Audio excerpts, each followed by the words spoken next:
Hi all welcome to food for all. இன்றைக்கி நம்ம சேனலில் ரொம்பவே டேஸ்டியான வெண்டைக்காய் புளிக்குழம்பு ரெசிபி தான் எப்படி பண்ணுறதுன்னு பார்க்க போகிறோம். வாங்க பார்க்கலாம். ஃபஸ்ட்டு ஒரு கடாயில் கொஞ்சமாக நல்லெண்ணெய் சேர்த்துக்கலாம்.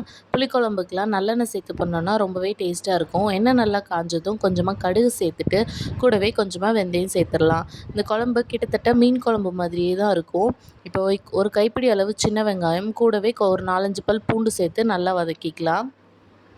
கூடவே ஒரு 7-8 வெண்டைக்காவை நல்லா நீட்ட வாக்கில் கட் பண்ணி அதையும் எண்ணெயிலே சேர்த்து நல்லா வதக்கிக்கலாம். வெண்டைக்காய் நல்லா வதங்கினதும் இதில் 2 நல்ல பழுத்த தக்காளியை நல்லா கட் பண்ணி அதையும் சேர்த்து நம்ம வெண்டைக்காய் கூடவே வதக்கிக்கலாம்.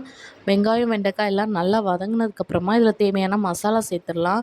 1/4 ஸ்பூன் போல் மஞ்சத்தூள், கொஞ்சமாக பெருங்காயத்தூள், கூடவே 1 ஸ்பூன் போல் கொத்தமல்லி பொடி, ஒரு 3 ஸ்பூன் போல் குழம்பு மிளகாத்தூள் சேர்த்துக்கலாம். இது வீட்டிலே அரைச்ச குழம்பு மிளகாத்தூள், அதனால் நான் தனியாக வத்தல் பொடி எதுவும் சேர்க்கல. நீங்கள் காரத்துக்கு ஏற்ப வத்தல் பொடி வேணால் சேர்த்துக்கலாம். இப்போ இது எல்லாத்தையும் நல்லா ஒரு முறை மிக்ஸ் பண்ணிவிட்டு இதுக்கு ஒரு மசாலா அரைக்கணும். அதுக்கு ஒரு கைப்பிடி அளவு தேங்காய், ஒரு 5-6 சின்ன வெங்காயத்தை சேர்த்து நல்லா ஃபைன் பேஸ்ட்டாக அரைச்சி அதையும் இதில் சேர்த்துக்கலாம். நம்ம மீன் குழம்புக்கு மசாலா அரைப்போம்ல, வெங்காயம் தேங்காய் சேர்த்து அதே மசாலா தான்.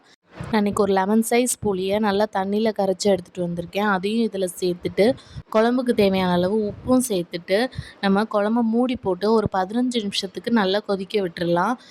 குழம்பு நல்லா கொதித்ததுக்கப்புறமா கொத்தமல்லி இலை தூவிட்டு ஒரு 5 நிமிஷத்துக்கு திறந்து வச்சு கொதிக்க விட்டிங்கன்னா நல்லா எண்ணெய் பிரிஞ்சு வந்துடும். சூப்பரான வெண்டைக்காய் புளி குழம்பு ரெடி ஆயிரும்.